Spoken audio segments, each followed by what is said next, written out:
So we're going to be continuing our discussion of geophysics with Barbara Luke, from the University of Nevada at Las Vegas, who's going to be talking specifically about using some of this technology in urban areas and both the opportunities and the challenges that we face. Good afternoon, everybody. I'm actually excited to be a part of this workshop because it's bringing together three of my passions. Geophysical engineering, sustainable communities, and the underground. I love to spend time underground. I like to find caves and explore them and map them. So my academic background is in civil/geotechnical engineering, and in my research I apply geophysics to solve civil and environmental problems. I recently read an issue of National Geographic that was all about cities, and it had this fabulous graphic of an image of the city of the future. So I thought by way of introduction, we'd look at what these architects thought would be in the underground of the future. We have mass transit. We have energy piles. We have underground farming. I thought that was pretty interesting.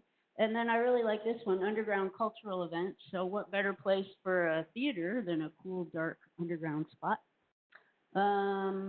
And then over here they've got warehousing, and over here they have data centers. And the underground is an excellent spot for security, right? We're providing protection from the elements and from intrusion. So if we want to make optimum use of our underground, we've got to really know what we're working with, right? What is the competence of the ground? What is the heterogeneity? What are the geotechnical properties? Strength, compressibility, permeability. Where's the groundwater? Are there karst concerns? This image is of a quaternary fault that was exposed at a construction site. And notice that it doesn't have any surface expression, so it was previously unknown. And clearly, if we know of a feature like this, it's going to affect our planning and our design. And so it's going to be in our best interest to understand these sorts of things well before we get to those steps. And geophysics can help with that. So when we use geophysics, we're actually measuring physical properties. We're measuring, say, electrical response or mechanical response in order to infer what we're really interested in. And frequently that's geological and hydrological conditions. But here we're also going to talk about the presence and the characteristics of buried infrastructure. But on the first step, I'll give you an example from my home in Las Vegas. The city of Las Vegas, or the Valley of Las Vegas, is built on an alluvial fill that's many kilometers deep in some parts. And we know that because of geophysics, because of gravity measurements and seismic measurements, and also some deep drilling. So, and that also tells us something about the qualities of the deep alluvium. So if we put all that information together, and then we combine that with some shallow studies of lithology and geologic structure and shallow seismic, we can make some models that are useful. For example, the shear wave velocity model. I shouldn't say for example, I'm proud of my shear wave velocity model. And then we can use that model to tell us something about ground shaking that we might expect in a credible earthquake, the amplitude of the ground shaking, the variability of the ground shaking. Another key element in this is understanding the faults. And we do have a series of faults running across our valley, and we study them as much as we can. The one down in the south is the Black Hills Fault, so that's a good example where we've studied it with detailed geologic mapping, with trenching, with geophysics again, deep and shallow seismic and gravity. And it's actually a really interesting fault. You can see it in the air photo, and you can even see it on Google Earth if you know where to look.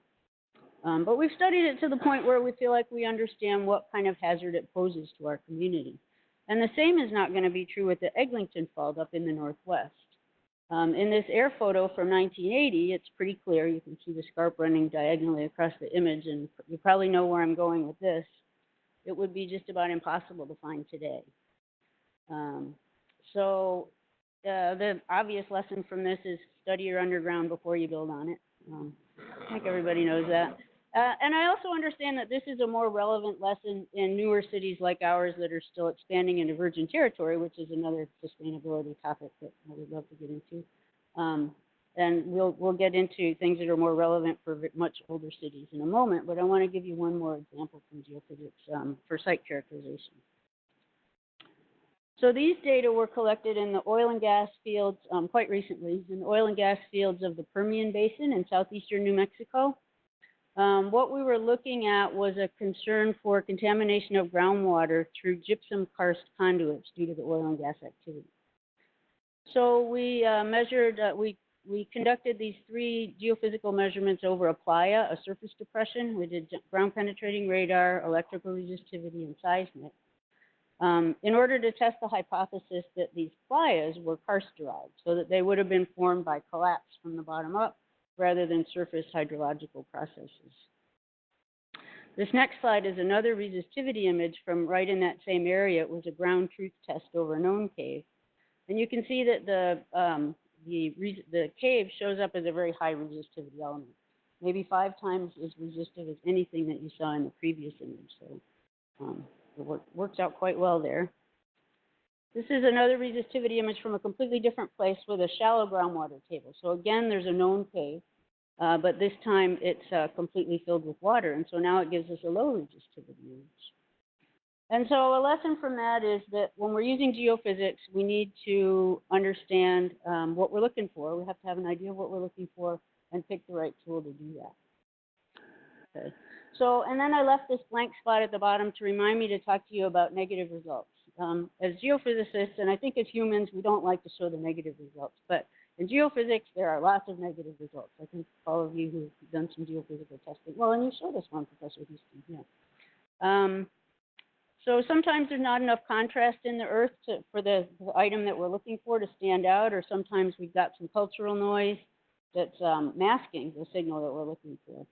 And some examples would be that both seismic and resistivity do not do very well in very loose dry soils, of which we have many in my desert where I live. And then radar is just the opposite. It's not going to give us good results in conductive ground, highly conductive ground like saturated clays. So that's the other lesson. Sometimes, or all the time, we need to be humble and recognize that we won't always get the result that we're looking for. So even if we do perfect the techniques for gathering all this information, it won't always give us what we want. And actually, when I talked to Deborah about speaking to you, she said, be sure to talk about what the geophysics can't do. And I see from listening to the talks through today that that is an important message. Even if we do get perfect geophysics, we won't have what we need. Okay, now I'm going to move to the problems that the older cities have that have been here for centuries, people living close together in the same place for a long time. I Googled complete streets because I wanted to get an idea of, what the ideal would be for the subsurface, and I didn't find much. I guess I needed to dig farther. Surprised nobody's made that joke yet today. So I got some examples from Las Vegas. This is the part of the iconic Las Vegas Strip is being redesigned. And so this is an idealized section that shows the variety of utilities. And you've seen this, and many of you know more about this than I do. But basically, we've got communication information, we've got electrical, we've got various wet utilities plus gas. And when I look at that image, I think, well, that looks, it looks challenging, but as engineers, we shouldn't have any trouble making all that happen. We've done greater things. But then when we look at an actual implementation where we've got intersections and we've got previous utilities to dig up or perhaps relocate, the problem becomes much more significant. And the takeaways I get from this, I'm sure I'm preaching to the choir in this case, are that we really want to map what we're putting down, and we want to be very careful when we're excavating that we're not hitting something that that's not where we anticipated, or maybe that we didn't anticipate was there at all. So then I Googled underground utility streets, and the big message here was, life is messy. It doesn't look like that beautiful idealized diagram. You guys have seen lots of these already today. Geophysics is a key tool for finding utilities underground, but they would be hard-pressed to be successful in a lot of these cases, where there's so many challenging conditions as opposed to finding a single buried element. So in my research, looking at equipment to use for utility location, I found out that there are many different tools. I have 2 minutes left, thank you.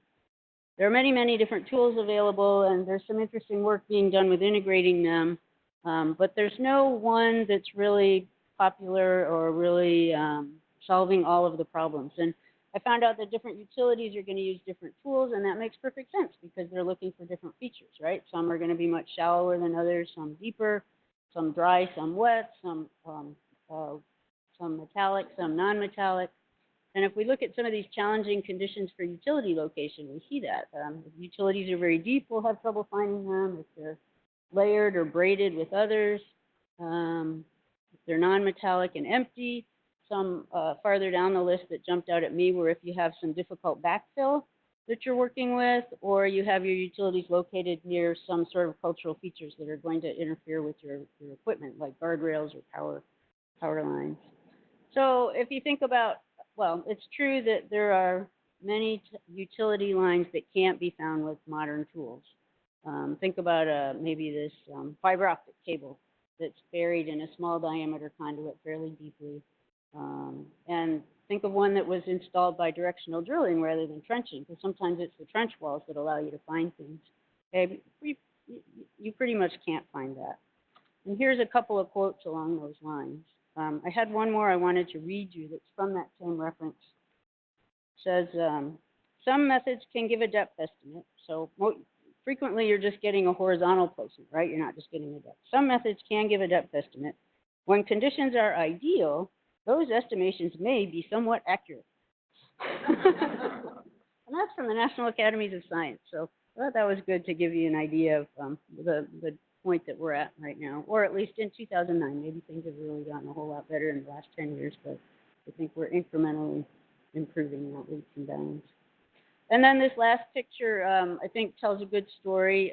Drillers are good now at doing horizontal drilling and drilling in curves, so that's great for getting around obstacles, but I think what a bear it's going to be to have to find that thing if we don't have a good record of where we put it in the first place. Just two quick slides at the end for all the artists. They both have really nice art. One thought is about when underground utilities or structures useful lives end, we can't wish them away, as Deborah was saying. They're probably going to get left there. And so we kind of have a welcome imperative of deciding how we want to repurpose them. And then my last slide comes from Keller Engineering, Hayward Baker. I'm glad that we're all here putting our heads together to think about how best to use this valuable resource under our feet. We can do a lot with modern technology, but we have to move carefully. Engineering the underground permanently changes it, and it's a valuable and irreplaceable resource. Thank you.